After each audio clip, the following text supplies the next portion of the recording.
Good day to all. Welcome back to Burki and Oz.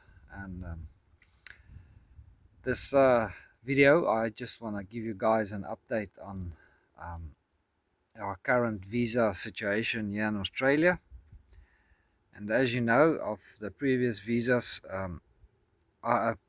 episodes, I discussed the 482 visa.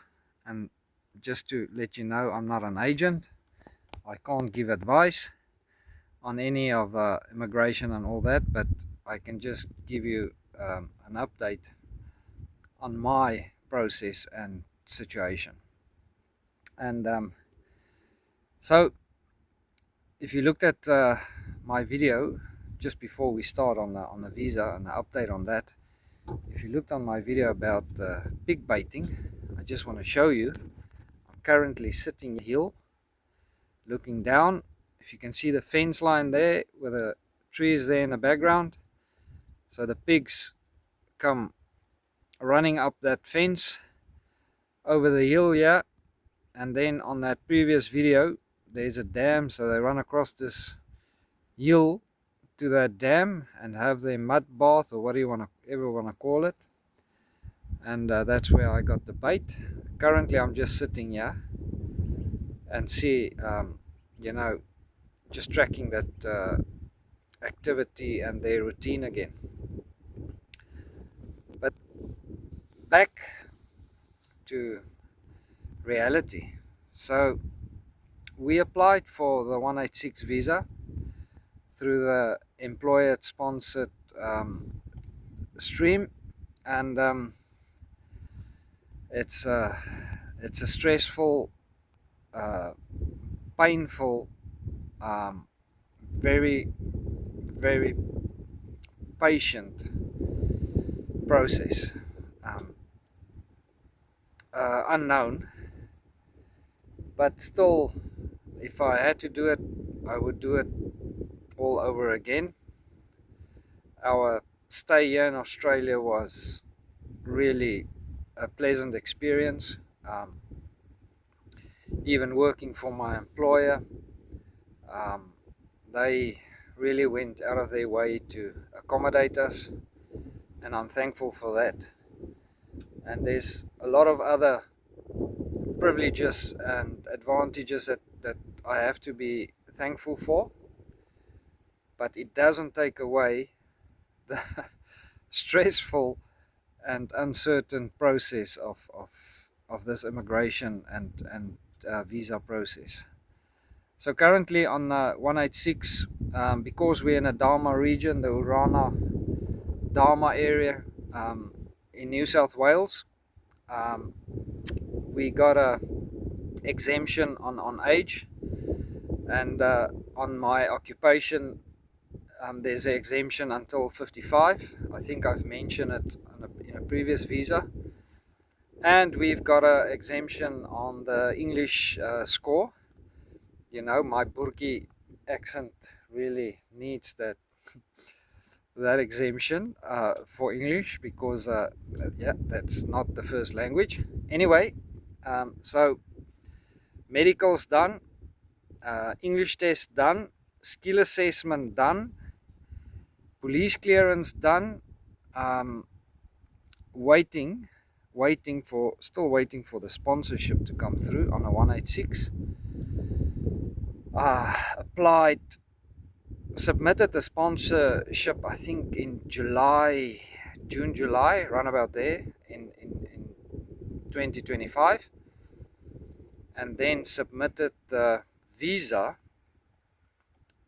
in 2025 on the 1st of November. So currently we on 8 months, still waiting. No nomination yet, no visa yet. Anyway, we received our, I think it's I can't remember but the bridging visa. There's an A and a B. We received the A, all of us. So we, even though if my 482 visa expires in 2027, the 5th or the 4th No, sorry, 2027, the last day in August, yeah. Expires the last day in August. We're still legal on that bridging visa until they made their decision, if they're gonna approve our visa for permanent residency. But until then, it's a waiting game. It's an uncertain, stressful waiting game, and we are planning for what our next step would be in case something happens that for some or other reason we don't, or the visa gets declined, or there is a possibility for that. We hope not. I haven't changed employers. I'm still with the same employer the day I started here in Australia, and I'm not running anywhere soon, so we'll stay where we are, where we at. The children will finish their school, hopefully, here in Australia, and if we get our permanent residency, then another year after that, after the approval of permanent residency, hopefully then we'll be able to submit or apply for our citizenship, and we'll see what the Australian political what is it, atmosphere is with immigration. It's a hot topic currently in Australia, immigration, but we're thankful, very thankful for opportunities that came our way, and we tend to make use of that opportunities the most we can, um, and see if we can end this painful process of, it would be a process of nearly 6 years, 5 to 6 years I reckon, um, if we're lucky, before we get our citizenship, um, and then we can get, sort of basically settle down and get on with our lives. That's just a little of a update on our visa situation currently. The 186 permanent residency, employer nominated uh, stream.